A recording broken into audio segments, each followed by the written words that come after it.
This is 1015 The One and WDKN Dickson's Country Music Home. You're listening to the Old Timer Show, presented by RFC Broadband on Dickson's only live and local station, 101.5 The One and WDKN. Now, here's your host. And good morning. Welcome to the Old Timers program here on WDKN. It's a beautiful Saturday morning, but it's a little icy outside. We got a little snow overnight last night, and kind of surprised a lot of us, but we were able to make it in here to the studio this morning, and I've got Coach Shelby Rye with me in the studio. Coach, how are you this morning? I'm fine. I'm good. I love snow, so not a problem. Well, it scares me a little bit, but I got out there and was able to get my car on the road and get here. I think the worst part was probably the sidewalk. Yeah, I mean, the main road, 70, was clear coming in from toward White Bluff for me, and I haven't noticed any problem on main roads. Side roads have some icy spots, but, it's just be careful. It's a beautiful Saturday morning, and I'm really excited that you're in here into the studio with us this morning. So we usually start off on this show by asking the guests just to tell a little bit about their early life, where they're from, maybe where they were born. And I got a friend, Melissa Barker, who is a Houston County archivist and genealogist. And she said, Coach Rye is from Houston County. Get him to talk a little bit about his early life and growing up out there. So tell us a little bit about your early life, Coach. Well, I grew up on a farm in rural Houston County, about 30 miles north, a little bit west of Dickson. Born in a house where we were all raised. 6 of us, had 3 sisters. I'm 73, and they're 76, 78, and 80. I've lost both brothers, but just a wonderful life. Father born in 1898, mother's 1907, so it's basically yes sir, no sir, thank you, and please. And if an adult's talking, you listen. So I grew up with hogs, cows, loved to hunt, fish, do all the things you do when you're a little boy on a farm, and just wouldn't change a lot. So you grew up in Houston County, and what got you away from there? How did you end up coming this way a little bit? Well, I've thought about that, Justin. I would say maybe the Vietnam War. I could never see myself going to college, although I was involved in sports and enjoyed school, and grades were okay. But I thought I'd be a construction worker and drive a dozer or a tractor or something like that. And but when the Vietnam War got going, basically they said if at that time, if you would sign a paper saying that you will go to service as soon as you get out of college, we'll give you 4 years from the day you start to finish. Well, I took them up because that gave me 66 through 70 to get a college degree, and I did that. And I'd say Vietnam motivated me. And then as soon as I got out, 2 months later, I got drafted and went to the Army. So, but I didn't have to go to Vietnam. And a lot of people here in Dickson County and have lost loved ones. And, it was a tough situation. And I was fortunate. I had a good tour of duty. So let's go back just a little bit here. Tell me about your high school days. Well, just growing up on a farm, I don't think I've ever thrown a rock or a corn cob or anything just at random. I've always tried to hit a hog with it, or a cow, or a knot on a tree. So throwing and catching was a big part of my life, and I just loved sports. And then, so I got involved, a guy that brought the local gas to the farmers named Rusty Simpson. He asked my daddy if I could play baseball on the Erin city team, big boy, so man, I'm going to get to play on the city team. So that was a big deal. And then just from one to another and just played all through and went to college and decided I'd try to play basketball and baseball and played 1 year of basketball. And, that was, I was just a practice dummy. Really I wasn't good enough to play in college, but, I was good enough to be on a team and make somebody else sweat. So I played there. And in baseball, I got to play for 4 years, so that was a good experience. And just growing up, sports has been a big part of my life and led me to coaching. And next thing you know, I'm at Cheatham County coaching, got drafted, go to service for 2 years, come back to Cheatham County for 5 years. And Mr. George Caudill and Noah Daniel came and talked to me about a job in Dickson County, and I moved here very easy day to remember. The day I moved to Dickson was 7/7/77. Wow. So that's all sevens, and it came a storm that night. A house in our neighborhood, lightning struck it, caught it on fire. So I've got memories of 7/7/77.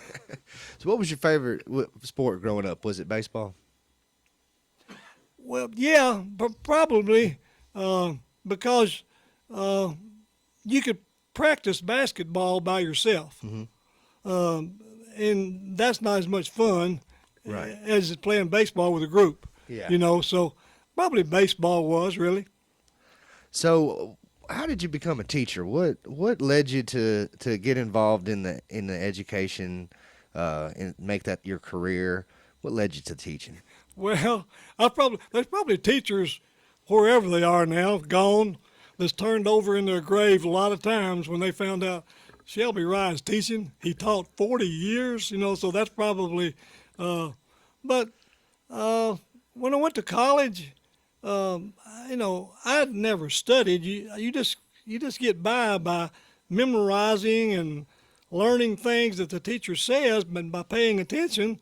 And you know, you can make B's and C's and get by. And at that time, you didn't have to make a certain score on the ACT. So when I got in college, things were tough for me for a year, and I had to really bear down. And when I bear down, I just love health, because health, you can just go in any direction, and I wanted to coach. So I would say coaching would probably 70%, teaching was 30%. But then when you get to teaching, you start just loving the students so much, you really enjoy the classroom time. I have to agree with that. That was I really loved sports growing up too. It was something that really I enjoyed. It was a big part of my life. And when I got the opportunity to figure out, you know, what do I want to, you know, be in college, coaching was kind of what led me to it. But now teaching is really my love. And exactly the same way for me. I started off really wanting to be a coach, but ended up falling in love with being a teacher. We're here in the studio this morning. WDKN Old Timers program. We've got Coach Shelby Rye. We're having a great conversation. Let's go ahead and take our first break, and we'll be right back to continue the conversation with Coach Shelby Rye here on the Old Timers program. Let's talk about your internet options in this area. Cable internet, cell phone internet, and the phone company. Does that cover it? And not everybody has all three options. So if you're looking to make a change, try RFC Broadband, a local business right here in Dickson, offering the speeds you need at prices you can afford with no data caps. 615-375-8662 or rfcbroadband.com. In times of joy, in moments of grief, broadcasters come through, even when all else fails. Today, with more ways than ever to experience the moments that transform our lives, Americans still choose broadcast radio and television more than all other media combined. We are the local broadcasters of radio and television, reaching more people, touching more lives. Brought to you by the National Association of Broadcasters and this station. Let's face it, life looks a little different. During these times, we're doing our best to keep our minds and bodies strong. And getting a flu shot helps us stay healthy, so we don't miss out on what matters. Like having game night at home.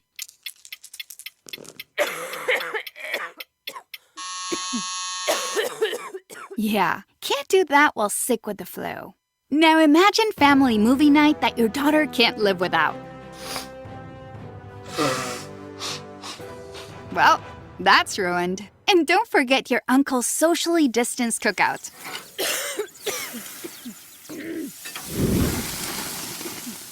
See, that's why it's important to be at our strongest. Every year, millions of people in the U.S. get the flu. Especially now, no one has time to miss out on moments that matter. So get your flu shot. Find out more at getmyflushot.org.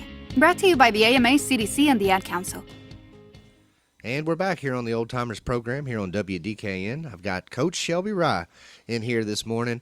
We've been talking in the first segment about his early life growing up in Houston County and how he made his way over here to Dickson. And 7/7/77 was when you made your way over here to Dickson County. And for those listening that don't know, Dickson County High School was established in 1972. And so by the time you got there, it was about 5 years old. What was it like in those early days of the school? Well, I would say, just so much pride, and I'm sure the first thing was bringing the 3 junior highs together. But as a coach, I never experienced one problem with boys from Charlotte or boys from White Bluff or boys from Dickson. I mean, they work together. I mean, it's just a matter of, are you doing what you're supposed to be doing? And they had tremendous pride in that part of their community, and still do, as evidenced with Creekwood. And congratulations to Creekwood girls making to the state tournament again, and 1 game away from the state finals. That was a great season to coaches. Yeah, absolutely. Creekwood had a great season. Like you said, made it to the Final Four and just kind of fell short to, I think it was Upperman. And there was a really good story, since we're on it, that I saw last night on Twitter, where the Creekwood girls, even after they lost, their fans came down and were supporting some other teams and, just being real class acts. And the other school's principal had a lot of really good things to say about Creekwood's student section and about the way that they carried themselves and the way that they supported other teams at the tournament. And I saw Dr. Weeks made a comment about it late last night, earlier this morning. So shout out to the Creekwood school and their fans and the way that they represented Dickson County out in Murfreesboro at that state tournament. Absolutely. So many. I'd say 95, 98% wonderful students in schools in Dickson County, all levels. So tell me, so you get there in 77. What were you hired to teach that first year? Well, that first year, I taught 5 health classes in the classroom, wore a coat and tie my first 17 years, and I laugh now and I look back. That probably made students and even some faculty members think, he's a little smarter than you think. He got on a coat and tie. They probably didn't see the real country Shelby, but I really enjoyed the classroom. I mean, of course, in health, I'm a great storyteller. I may not have been a great teacher, but I just loved being in the classroom with them. That's what I like to do too, is tell some stories and try to help the kids have a good time while they're there. It's not always easy, but that's what we try to do. So you were hired to teach health classes, and tell me, how'd you get into the coaching? Well, I let me rephrase it. I wasn't hired I was hired as a coach first. I was asked, would you be interested in being the boys basketball coach at Dickson County? Yes. So that's what happened. Then, your classroom duties are, we all taught. It wasn't where you go over and you just show up for practice. We had responsibilities, and I remember Mr. George Caudill, he brought in a manila brown folder. It had more information than the FBI could have gotten. And you're supposed to go over all that with the students. Well, I needed somebody to go over it with me. And he went over it word by word, and I thought, man, I don't know what I've done. But everything worked out. It's been a great place to live and become an old-timer. So you coaching boys basketball. How did that go? Did you enjoy basketball, being a coach of basketball? Yeah, oh, yeah. Yeah, it's just sometimes if a team's got 5 better players than you can have all the strategies you want in the world, and they're going to still beat you. Just simple as that, because they're more athletic and get more rebounds, more steals, going to shoot better. But the kids that I had just worked so hard. You hurt with them when they weren't successful, but you knew that these little guys that you had as sophomores, and at that time it was 10th, 11th, and 12th grade, you knew they were becoming young men, and they were going to just do wonderful. I see them now, and they're in the 50s, 60s, early 60s, and I'm like, wow, they have done so well. Do you get a chance to run into a lot of former players and students? You coach for 35 years of the 40, yeah, you run into a lot of them. It's fun to see them. Oh, yeah. So I remember you more as a baseball coach, and of course those who get a chance to go to the baseball games up here on the hill here in Dickson, may look up at the scoreboard and see it's named Shelby Rye Field. And so you started off as a basketball coach. That's how you were hired, but you ended up becoming a very well known and very successful baseball coach. How did that transition happen? Well, there was just going to be an opening, and Mr. Caudill asked me would I be interested in. I loved baseball. I think in reality, looking back, I think a baseball coach can make a little more difference in the outcome of a game maybe than a basketball coach, because you can play small ball, you can bunt, get a runner over to second and third, and get a run in sometime in critical situations. And in baseball, when you get a lead and you get late in the innings, it's a lot of pressure on the other team. So you can do things. Baseball was so fun. I mean, to me, you had to think way ahead. In Dickson County, when I was coaching, they had great coaches in summer leagues. I mean, people that really worked at the game, and good players. First of all, Shelby Rye Field ought to be named, and ought to be a list up there of about 300 or 400 individual players. I didn't score a run, didn't get a hit, didn't win a game, but the players did. And they deserve. Not some of the credit, they deserve all the credit. Probably my biggest job was to make them behave and get them to the games. Maybe make a move every once in a while, but you don't want to overcoach, OCWT, overcoaching, wasting time. That's a good saying. I like that. Yeah.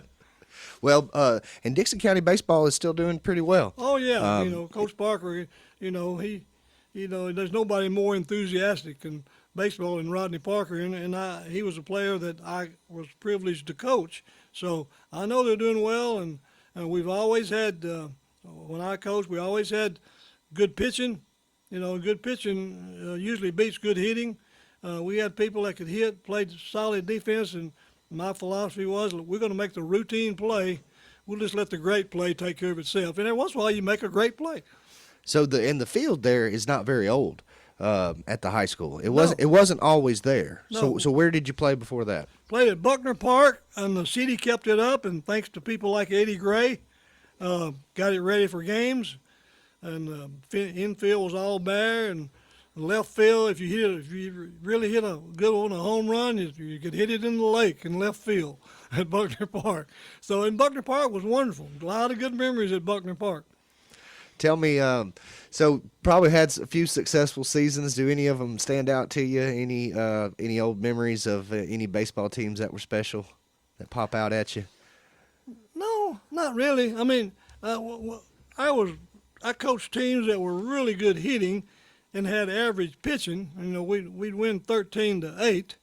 Then I've had some teams that were really good defensively and pitching, and maybe not as strong hitting, and we'd win 3-1 or 3-2, and so. But to single out one year or one or two people, too many. It's hard to do that, isn't it? Yeah. And especially when you had done it that long. Oh yeah, you'd leave somebody out. You just pick out a player and ask me about him. I could probably tell you something about him. Well, now listen, I'm a big baseball fan too, and I love watching Major League Baseball on TV. Is that something that you grew up admiring? They just yesterday got a deal together to actually play some baseball. It looked like we may not see the major leagues play. Do you have any memories of anybody that you specifically watched growing up that you liked? A lot of people like Yankees because the Yankees were on TV in New York City. But I was a Chicago fan. Louis Aparicio, Nellie Fox, even Ted Klaczewski played there a while. And then they got that scoreboard in Chicago, and this had to be in the late 50s because we didn't have a TV when I was real little. And that scoreboard, if they hit a home run, it would just light up like they do, and I thought that was something. Then they had if the umpire needed a baseball, he didn't have a ball boy to run it out there. They had a basket just come up behind home plate. Behind the umpire, he just reached back there and get him a baseball. And I just thought, man, what's this technology? So you say come later on and watch it on TV. Did you watch it or did you listen on the radio? Oh, yeah. That was a big thing back then was to listen to baseball on the radio, wasn't it? We could get I could get two stations, WLS Chicago. I could get St. Louis. So most people around here were big St. Louis fans. Was not a team in Atlanta.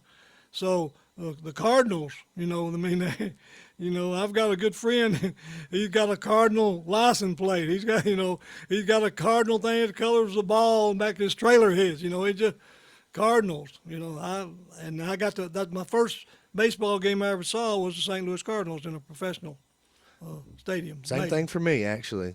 I'm a big Cardinals fan. Okay. And first game that I ever went to was, with me and my dad and grandpa, and we went up there to watch the Cardinals. Special memories, and I love going back up there to watch games. What made you fall in love with baseball? Was it just listening to it and watching it back then? Do you remember a specific thing? Well, just growing up and playing when Mr. Rusty Simpson invited me to play, and finding out that you could actually catch a ball and throw a ball, and all the rocks and things you thrown it in the creek and all that was giving you a little bit of natural ability. I don't know or honed what ability you had. And baseball is just a wonderful sport, much, much deeper than people think. You got to think, I always tried to think at least 3 or 4 innings ahead, and just like who's coming up and what's the situation. Maybe if we get the first guy on, with this guy up, he's a great bunter. We need to put it down and get him to second, and then we've got 2 chances to get him in. And so baseball is it's a lot deeper game than people think. It is. It's fun to watch, and I love the strategy of it, and it's something I really enjoy. So when I heard that the players and the owners had come to an agreement so we could watch a little Major League Baseball this summer, I was pretty excited. We've got Coach Shelby Rye here in the studio with us this morning, and we've been talking about all kinds of stuff, his early life, talking about baseball and being a coach and things like that. We're almost out of time here. We're going to go ahead and take our last break, and we'll come back and wrap things up here on the Old Timers program on WDKN. Let's talk about your internet options in this area: cable internet, cell phone internet, and the phone company. Does that cover it? And not everybody has all 3 options. So if you're looking to make a change, try RFC Broadband, a local business right here in Dickson, offering the speeds you need at prices you can afford with no data caps. 615-375-8662 or rfcbroadband.com. You want to feel connected, at one with your world, informed, included, and inspired. So no matter where you are, We have an accident on the expressway. when important things happen, You see this man, contact authorities immediately. we're here, at all hours, in the moment, on every device in your life. Your local radio and TV broadcasters. We investigate and inform, Our political investigation saved taxpayers. give back to the community, Our radio station is now accepting donations to help rebuild this community. even save It is lives. time to just hunker down. It's too late now to leave. America's #1 source for news, weather, and information on your radio, TV, computer, tablet, and smartphone. We are broadcasters. Always here for you, wherever here may be. Tell Washington local stations matter by texting radio to 52886. Furnished by NAB and the station. Message and data rates may apply. And we're back here on the Old Timers program. We've got Coach Shelby Rye here with us, and we've been having a great conversation. Unfortunately, we've only got a few more minutes here. I could probably talk to you for hours and just ask you all kinds of things because it's been a real joy this morning. So we were talking a little bit earlier about Coach Parker and the Dickson County boys baseball team, and it's right here at the beginning of the season, and they got a few games coming up, don't they? Yeah, they do. And it's funny. There's 2 schools in our county, and the coaches at Creekwood, I coached a lot of those guys that are coaching, including the baseball coach and Coach Parker here in Dickson County, and want to wish them all good luck. But yeah, I know Dickson County, I believe they open up Monday at Montgomery Central, and then Tuesday Montgomery Central at home, and then bang, bang, bang. They play more games in 2 weeks than I did my first year here, probably in a season. I mean, they just schedule them every day, and they develop their pitching to get them through that type of scheduling.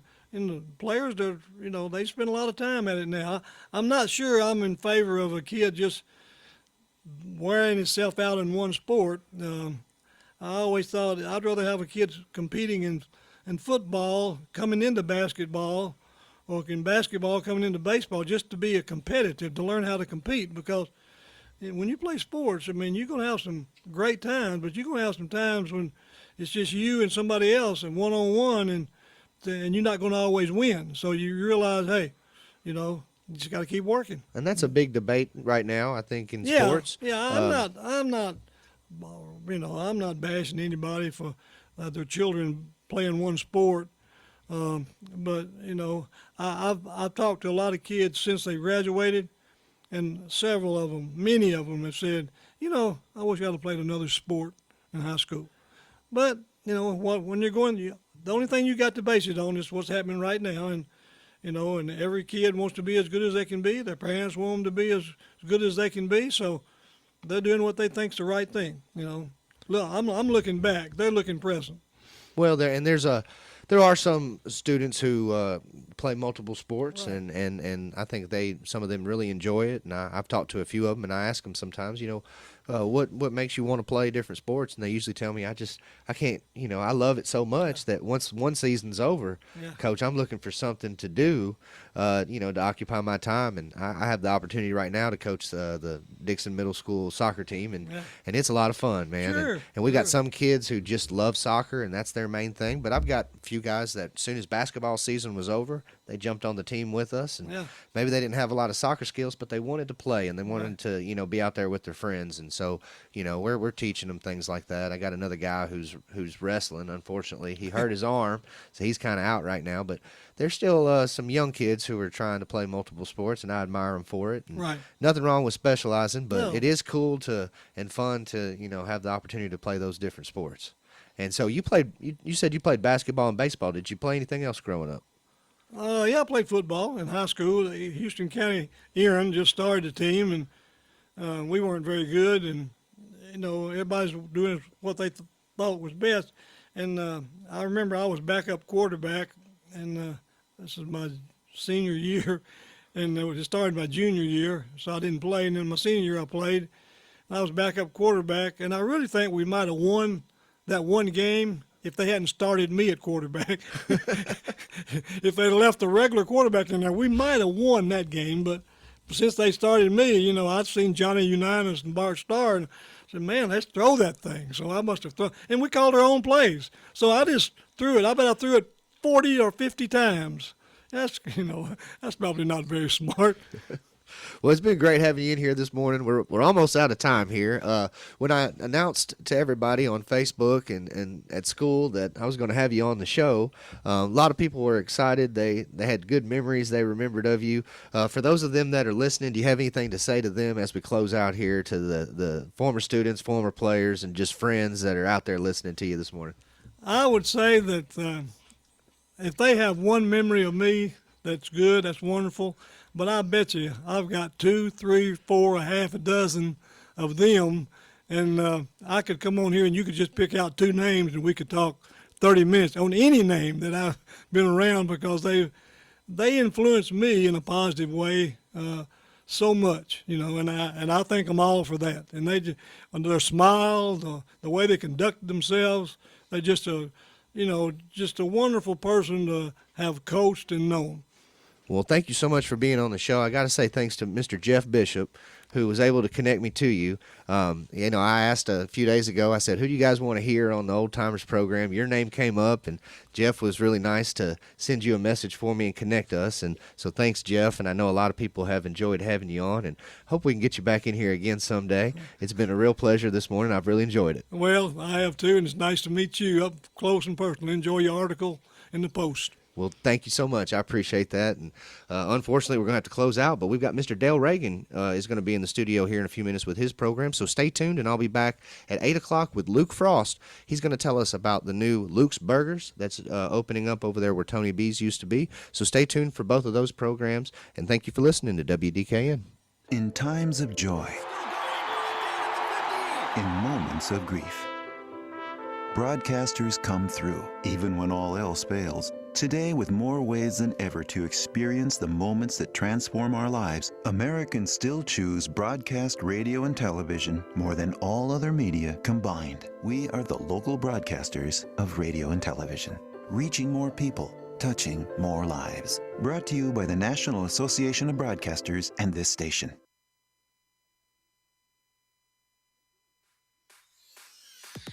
Let's talk about your internet options in this area: cable internet, cell phone internet, and the phone company. Does that cover it? And not everybody has all three options. So if you're looking to make a change, try RFC Broadband, a local business right here in Dickson, offering the speeds you need at prices you can afford with no data caps. 615-375-8662 or rfcbroadband.com.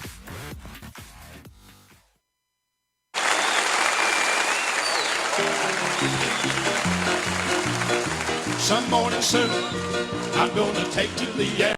To Dickson County Softball on the RFC Sports Network. Brought to you by the U.S. Army, RFC Broadband, Preston Thompson Flooring and Paint Store, and the Greater Dickson Gas Authority. We go live to play-by-play voice Colin Castleberry to get you ready for today's matchup. Welcome, everybody, out to Dickson County High School. It is time for the sub-state game for all the marbles.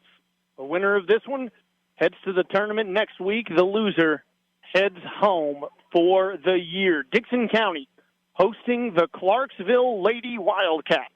In today's matchup, Clarksville was upset on Wednesday by Springfield. Dickson County upsetting Summit on Wednesday to set up this matchup. If you're not here, you might be the only person in Dickson County who isn't. As I look around, I've got members of the Cougars baseball team, Adam Roth, Cade Pilkington, among others. We've got coaches from the baseball team. We've got athletic director Jay Powis. We've got Nancy Jackson, Creekwood softball head coach, is in the building. Everyone who is anyone is here today to watch this sub-state matchup as the coaches meet at home plate, and this one is going to be a doozy, folks. Again, if you're not here, get here for two reasons. One, for this game. Two, either way, win or lose after this game, Dickson County's seniors right across the parking lot at the football stadium will graduate tonight. So we want to celebrate both as we go through this game. I will obviously call out the two seniors who will be on the field. Allie Stanford, for anyone who maybe has been living under a rock and doesn't know, Stanford will not play today. She is out the remainder of the year after fracturing her ankle in the district final against Summit just about a week ago. So unfortunately for the seniors, she will not see the field the rest of the season, but her team could help take her to state in what is her final year in a Lady Cougar uniform. Let's head to the Stuffies Frosty Jug Keys to today's game, and it is similar to the keys that we had against McGavick just a few weeks ago, and that is this. You don't know a ton. You know a little bit more about Clarksville, you feel like, than you did about McGavick, but that being said, you don't know a lot about this team, not the way you know district opponents like Summit, so play within yourself. Play your brand of softball. If you're Ashland Sensing, go out there and throw the kind of game that got you a scholarship to Trevecca. If you're Brittany Hunt, play the position you have played for the last 4 years and play it to the best of your ability.